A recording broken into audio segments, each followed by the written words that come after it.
വിശുദ്ധ ലൂക്കാ എഴുതിയ സുവിശേഷം അധ്യായം 17. ശിഷ്യർക്ക് ഉപദേശങ്ങൾ. അവൻ ശിഷ്യരോട് പറഞ്ഞു, ദുഷ്പ്രേരണകൾ ഉണ്ടാകാതിരിക്കുക അസാധ്യം, എന്നാൽ ആരുമൂലം അവ ഉണ്ടാകുന്നുവോ അവന് ദുരിതം. ഈ ചെറിയവരിൽ ഒരുവന് ദുഷ്പ്രേരണ നൽകുന്നതിനേക്കാൾ നല്ലത് കഴുത്തിൽ തിരികല്ല് കെട്ടി കടലിൽ എറിയപ്പെടുന്നതാണ്.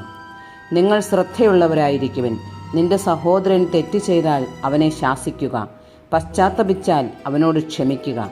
ദിവസത്തിൽ 7 പ്രാവശ്യം അവൻ നിനക്കെതിരായി പാപം ചെയ്യുകയും 7 പ്രാവശ്യവും തിരിച്ചു വന്ന് ഞാൻ പശ്ചാത്തപിക്കുന്നു എന്ന് പറയുകയും ചെയ്താൽ നീ അവനോട് ക്ഷമിക്കണം.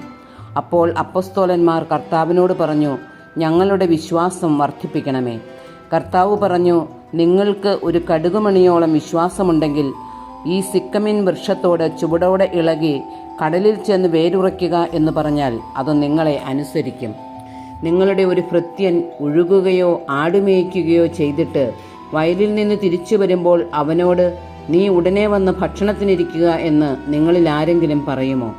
എനിക്ക് ഭക്ഷണം തയ്യാറാക്കുക, ഞാൻ ഭക്ഷിക്കുകയും പാനം ചെയ്യുകയും ചെയ്യുന്നതുവരെ അരമുറുക്കി എന്നെ പരിചരിക്കുക, അതിനുശേഷം നിനക്ക് തിന്നുകയും കുടിക്കുകയും ചെയ്യാം എന്നല്ലേ നിങ്ങൾ പറയുക? കൽപ്പിക്കപ്പെട്ടത് ചെയ്തതുകൊണ്ട് ദാസനോട് നിങ്ങൾ നന്ദി പറയുമോ? ഇതുപോലെ തന്നെ നിങ്ങളും കൽപ്പിക്കപ്പെട്ടവയെല്ലാം ചെയ്തതിന് ശേഷം ഞങ്ങൾ പ്രയോജനമില്ലാത്ത ദാസന്മാരാണ്, കടമ നിർവഹിച്ചതേയുള്ളൂ എന്ന് പറയുവിൻ. 10 കുഷ്ഠരോഗികൾ. ജെറുസലേമിലേക്കുള്ള യാത്രയിൽ അവൻ സമരിയായ്ക്കും ഗലീലിക്കും മധ്യേ കടന്നു പോവുകയായിരുന്നു. അവൻ ഒരു ഗ്രാമത്തിൽ പ്രവേശിച്ചപ്പോൾ അകലെ നിന്നിരുന്ന 10 കുഷ്ഠരോഗികൾ അവനെ കണ്ടു. അവർ സ്വരമുയർത്തി, യേശുവേ, ഗുരു, ഞങ്ങളിൽ കനിയണമേ എന്ന് അപേക്ഷിച്ചു. അവരെ കണ്ടപ്പോൾ അവൻ പറഞ്ഞു, പോയി നിങ്ങളെ തന്നെ പുരോഹിതന്മാർക്ക് കാണിച്ചു കൊടുക്കുവിൻ. പോകും വഴി അവർ സുഖം പ്രാപിച്ചു. അവരിൽ ഒരുവൻ താൻ രോഗവിമുക്തനായി എന്ന് കണ്ട് ഉച്ചത്തിൽ ദൈവത്തെ സ്തുതിച്ചുകൊണ്ട് തിരിച്ചു വന്നു. അവൻ യേശുവിൻ്റെ കാൽക്കൽ സാഷ്ടാംഗം പ്രണമിച്ച് നന്ദി പറഞ്ഞു. അവനൊരു സമരിയാക്കാരനായിരുന്നു. യേശു ചോദിച്ചു, 10 പേരല്ലേ സുഖപ്പെട്ടത്? ബാക്കി 9 പേർ എവിടെ? ഈ വിജാതീയനല്ലാതെ മറ്റാർക്കും തിരിച്ചു വന്ന് ദൈവത്തെ മഹത്വപ്പെടുത്തണം എന്ന് തോന്നിയില്ലേ? അനന്തരം യേശു അവനോട് പറഞ്ഞു, എഴുന്നേറ്റ് പൊയ്ക്കൊള്ളുക, നിന്റെ വിശ്വാസം നിന്നെ രക്ഷിച്ചിരിക്കുന്നു. മനുഷ്യപുത്രൻ്റെ ആഗമനം.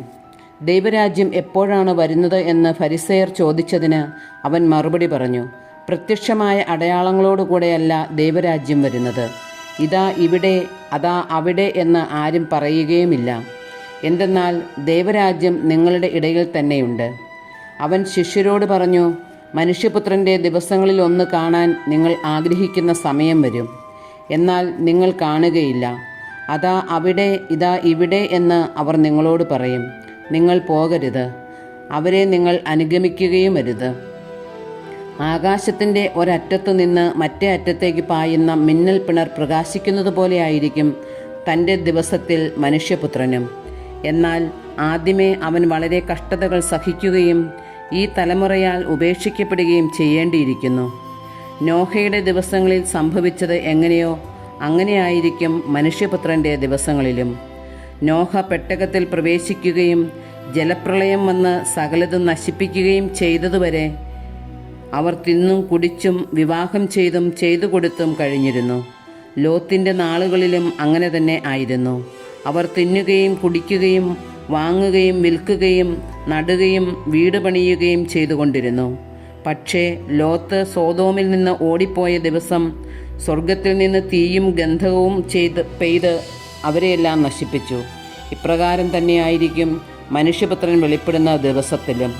ആ ദിവസം പുരമുകളിൽ ആയിരിക്കുന്നവൻ വീട്ടിനകത്തുള്ള തൻ്റെ സാധനങ്ങൾ എടുക്കാൻ താഴേക്ക് ഇറങ്ങിപ്പോകരുത്. അതുപോലെ തന്നെ വയലിലായിരിക്കുന്നവനും പിന്നിലുള്ളവയിലേക്ക് തിരിയരുത്. ലോത്തിൻ്റെ ഭാര്യയ്ക്ക് സംഭവിച്ചത് ഓർമ്മിക്കുക. തൻ്റെ ജീവൻ നിലനിർത്താൻ പരിശ്രമിക്കുന്നവൻ അത് നഷ്ടപ്പെടുത്തും, എന്നാൽ തൻ്റെ ജീവൻ നഷ്ടപ്പെടുത്തുന്നവൻ അത് നിലനിർത്തും. ഞാൻ നിങ്ങളോട് പറയുന്നു, അന്ന് രാത്രി ഒരു കട്ടിലിൽ 2 പേർ ഉണ്ടായിരിക്കും. ഒരാൾ എടുക്കപ്പെടും, മറ്റേയാൾ അവശേഷിക്കും. 2 സ്ത്രീകൾ ഒരുമിച്ച് ധാന്യം പൊടിച്ചുകൊണ്ടിരിക്കും. ഒരുവൾ എടുക്കപ്പെടും, മറ്റവൾ അവശേഷിക്കും. കർത്താവേ, എവിടേക്ക് എന്ന് അവർ ചോദിച്ചു. അവൻ പറഞ്ഞു, ശവം എവിടെയോ അവിടെ കഴുകന്മാർ വന്നുകൂടും.